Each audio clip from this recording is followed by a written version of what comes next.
शायद मेरा दिमाग सस्ता सा कैमरा है, जो कुछ देखता है खट से बटन दब जाता है और मेरा कलम मेरे हाथों में बेबस हो जाता है। छातियों को दबाओ थोड़ा और जोर से। Hi everyone, welcome to Ombre Box Story. Semoga kalian sehat selalu dan diberikan rezeki yang berkah ya. Kali ini Om akan membahas alur cerita film yang agak serius ya. Film ini diangkat dari sebuah novel penuh kontroversi yang berjudul The Half the Quilt. Film ini mengisahkan tentang istri dari seorang sultan kaya raya yang karena situasi malah menyukai sesama jenis. Om kasih peringatan nih di awal. Untuk kalian yang dirasa punya sumbu pendek dan mungkin nontonnya bareng sama buah hati kalian, silahkan skip video ini dan silahkan untuk nonton film Om yang lain aja. Karena di film ini menceritakan tentang isu kontroversial, yaitu hubungan sesama jenis. So, nggak usah pakai lama, member Ombre Box Story.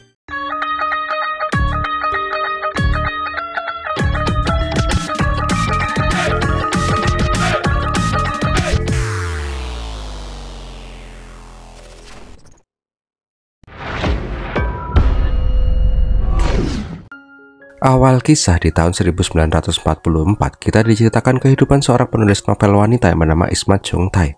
Saat ini, Ismat hidup dengan bahagia dengan suaminya dan anak bayi perempuannya di Lahore. Saat itu, Lahore masih menjadi satu kesatuan dengan India di bawah kolonial Inggris. Namun, kedamaian Ismat harus terusik ketika suatu hari ada polisi Lahore yang memberikan surat panggilan ke pengadilan. Suami Ismat yang bernama Latif sangat terkejut ketika mendapat surat panggilan itu. Ternyata Ismat dipanggil oleh pengadilan dengan tuduhan kecabulan, yaitu karena menyebarkan dan memproduksi novel yang berjudul The Half the Quilt.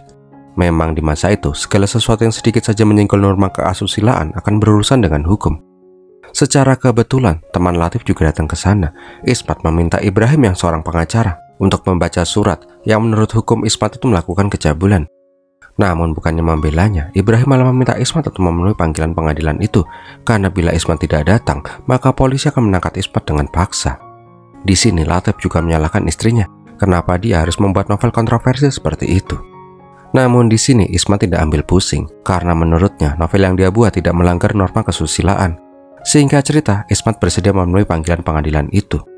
Malam harinya Latif terlihat sangat marah dengan si Ismat, karena Ismat membawa aib untuk keluarga mereka. Namun Ismat mengatakan, bila dia memang seorang novelis yang kontroversial, sejak awal harusnya Latif telah mengetahui itu. Ismat juga mengatakan, bila dia sudah muak dengan stereotip orang-orang bila wanita itu hanya pantas untuk melayani suami, membesarkan anak, dan mengurus rumah. Ismat ingin karya-karyanya bisa dikenal oleh banyak orang yang akan menjadi inspirasi untuk wanita-wanita lain di India, yang mana wanita juga bisa menentukan nasibnya sendiri. Mendengar itu, Latif hanya bisa terdiam. Namun si Latif memperingatkan Ismat, bila dia masih bersikeras, mungkin rumah tangga mereka tidak akan berjalan lama. Hari pun berganti, diceritakan bila saat ini Ismat menjadi sorotan publik. Bahkan koran pun melabeli Ismat sebagai wanita muslim yang cabul. Tak hanya itu, Latif juga mendapat surat dari ayahnya. Intinya, ayah Latif sangat marah dengan apa yang dilakukan oleh Ismat. Ayahnya meminta Ismat menulis novel tentang Tuhan saja daripada mempermalukan nama baik keluarga. Tapi kali ini Latif sedikit berbeda. Dia sudah mulai mengerti penderitaan istrinya dan memutuskan untuk mendukung istrinya itu. Tak cuman itu, Latif juga menghubungi rekannya yang seorang novelis yang bernama Manto. Di sini Manto bersedia membantu Ismat untuk menghadapi dakwaan kecabulan yang menimpa si Ismat. Keesokan harinya mereka pun datang ke pengadilan. Singkat cerita, Ismat menjalani persidangan kolonial. Di sini akhirnya kita diceritakan tentang sumber dari novel Ismat yang dianggap orang cabul. Aligarh 1922 diceritakan bila ada seorang permaisuri sultan yang sangat cantik yang bernama Begum Jan. Saat itu Ismat kecil sangat terpukau dengan kecantikan dari Begum Jan. Tapi pernikahannya dengan sultan tidak membuat Begum Jan menjadi bahagia. Dia memang mendapatkan semua kekayaan dan kemasyhuran, namun di dalam hati kecilnya dia pun menangis, seolah-olah dia sekarang berada di sangkar emas. Kesepian melanda batinnya setiap hari tanpa ada orang yang bisa menghiburnya. Bahkan sang sultan sangat jarang menyentuh dirinya. Satu-satunya hiburan dia adalah membaca novel dan berbincang dengan para pelayan.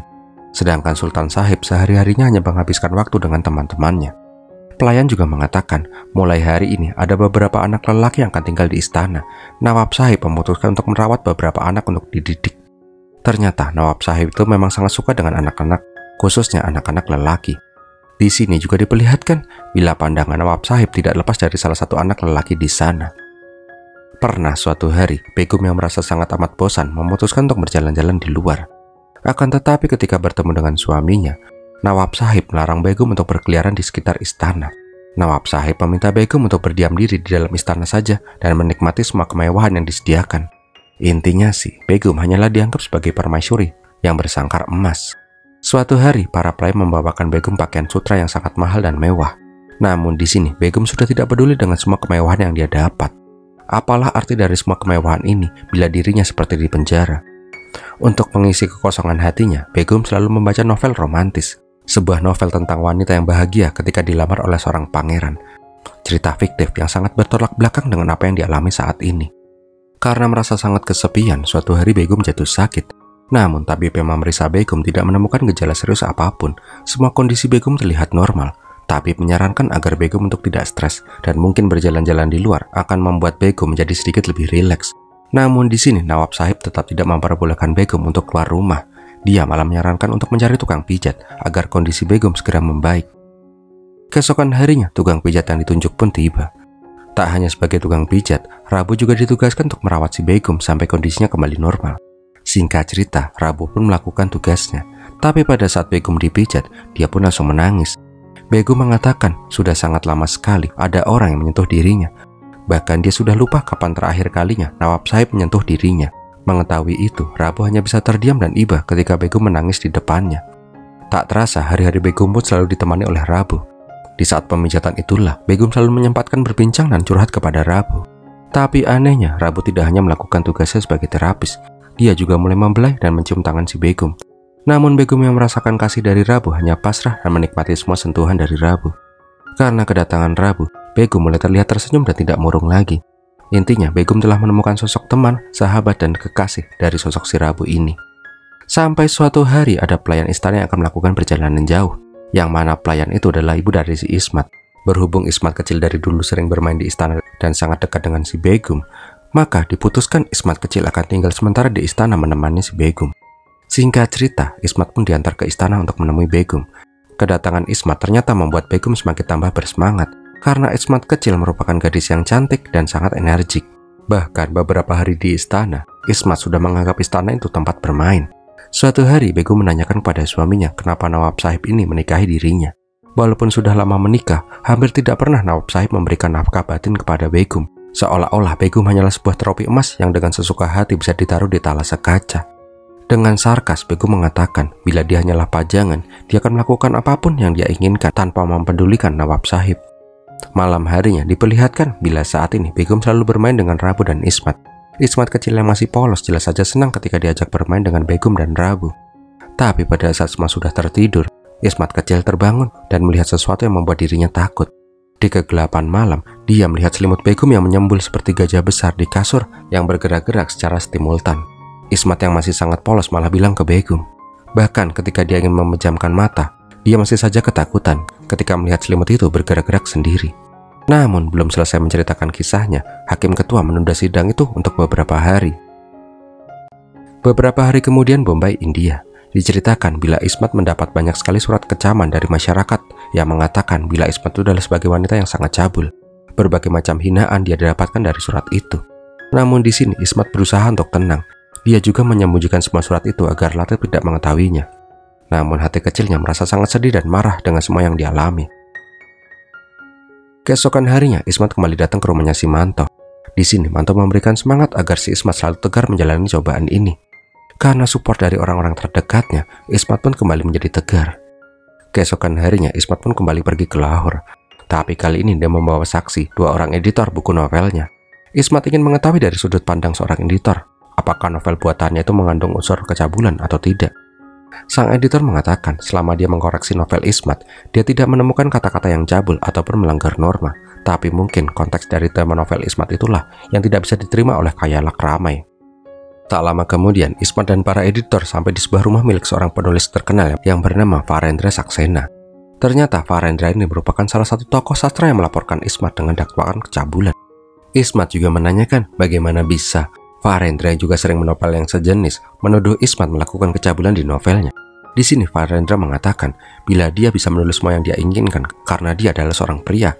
Namun tidak etis untuk Ismat yang merupakan seorang wanita menulis novel romantis yang bertema cabul seperti itu. Ismat mengatakan bila dia tidak mengarang novel lihap ini dengan imajinasinya. Dia mengalami sendiri apa yang dia tulis di novelnya itu. Walaupun orang-orang mengatakan bila tema novel itu tabu, tapi memang kenyataannya seperti itu. Di sini Ismat kembali menceritakan kisahnya ketika dia masih kecil bersama Begumjan.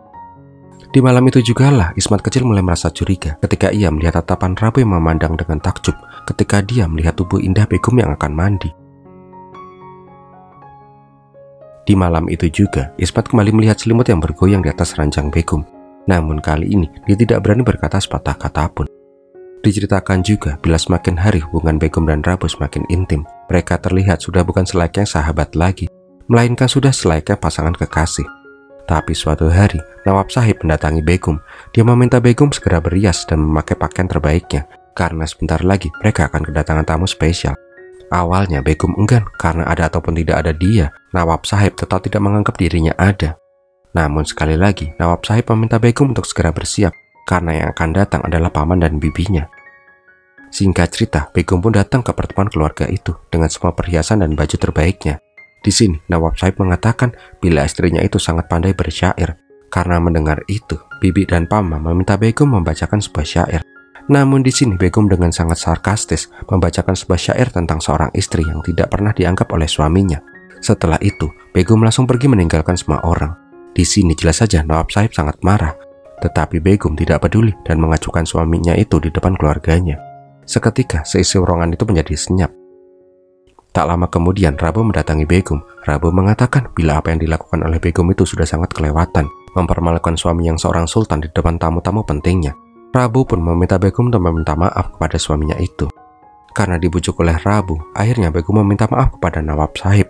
Tapi di sini Nawab kembali kecewa karena Begum meminta maaf karena dia disuruh oleh Rabu. Apakah sebegitu pentingnya Rabu sehingga Begum lebih mementingkan omongan seorang pelayan daripada suaminya sendiri? Namun di sini Begum mengatakan bila dia akan mendengarkan orang yang dekat dengan dirinya, entah siapapun orang itu.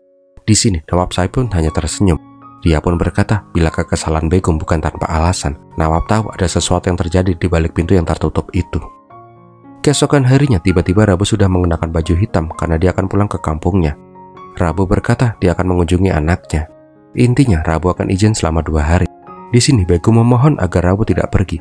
Tapi sambil mencium tangan Begum, Rabu berkata mereka akan bertemu 2 hari lagi. Karena ditinggal oleh Rabu, hari-hari membosankan Begum pun kembali datang. Sedangkan di kalangan pelayan, Rabu menjadi bahan gosip. Para pelayan mengatakan bila Rabu sangat beruntung karena semua pengeluaran Rabu dan biaya hidup anaknya Rabu telah ditanggung semuanya oleh Begumjan. Beberapa hari kemudian, Rabu tidak kunjung pulang ke istana. Janjinya yang hanya bepergian selama 2 hari ternyata tidak dia tepati. Karena hal itulah sekarang Begum menjadi sangat memarah. Dia tidak ingin ada pelayan lain yang melayani dirinya. Melihat Begum yang bersedih, Ismat yang masih polos ini pun mencoba menghibur Begum. Ismat bahkan menawarkan akan memijit Begum. Singkat cerita, Begum pun dipijit oleh Ismat. Karena terhibur dengan kepolosan Ismat, Begum pun berujar akan memberikan hadiah apapun yang Ismat inginkan. Tapi seketika, pijatan Ismat langsung terhenti ketika tak sengaja Ismat memijat dada Begum. Karena hal itu jugalah Begum menjadi merasakan sensasi yang berbeda ketika dipijat oleh si Ismat. Kita kembali lagi ke masa kini. Diperlihatkan bila kata-kata dada menjadi acuan sebagai kata-kata cabul di novel itu. Namun di sini hakim tidak menganggap kata-kata dada sebagai kata-kata yang cabul karena itu adalah anggota tubuh manusia. Malam harinya pada saat makan malam, Farendra dan para editor mengatakan bila Ismat dan Manto meminta maaf secara resmi, maka kasus ini akan dianggap selesai. Namun di sini Ismat tidak ingin meminta maaf karena memang dia tidak merasa bersalah.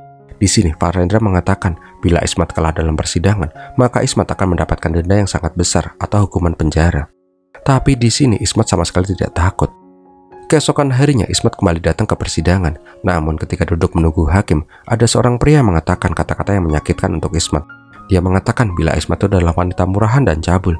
Dia juga bilang bila Ismat tidak tahu malu dan mempermalukan wanita muslim. Mendengar itu, Ismat pun hanya bisa terdiam. Kita kembali lagi ke masa lalu. Diperlihatkan bila Begum sedang berbaring bersama Ismat kecil. Di sini tangan Begum menjamah bagian perut dari Ismat. Dia beralasan ingin memeriksa perut Ismat. Namun ketika sudah menggapai bagian sensitif Ismat, Ismat langsung berteriak. Karena ketakutan, Ismat pun langsung pergi meninggalkan Begum. Semenjak kejadian itu, Ismat menjadi paranoid. Dia pun mulai ketakutan ketika pelayan menyuruhnya untuk menemani si Begum. Walaupun Ismat mencoba menghindar, tapi dia tidak punya pilihan lain karena dia hanyalah anak seorang pelayan.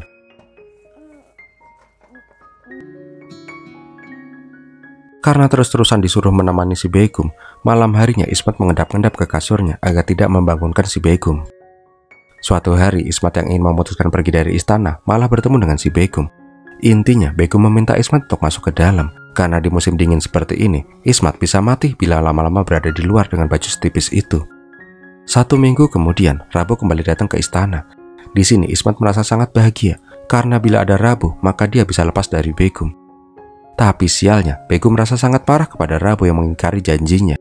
Bahkan Begum mengatakan tidak ingin melihat si Rabu lagi. Seketika itu juga, senyuman Ismat menjadi hilang. Benar saja, pada malam harinya Ismat dipanggil oleh Begum. Di kamarnya, Begum langsung mengunci kamarnya. Dengan bingung dan terdiam, Ismat melihat Begum melepaskan semua perhiasannya dan bajunya di depan dirinya.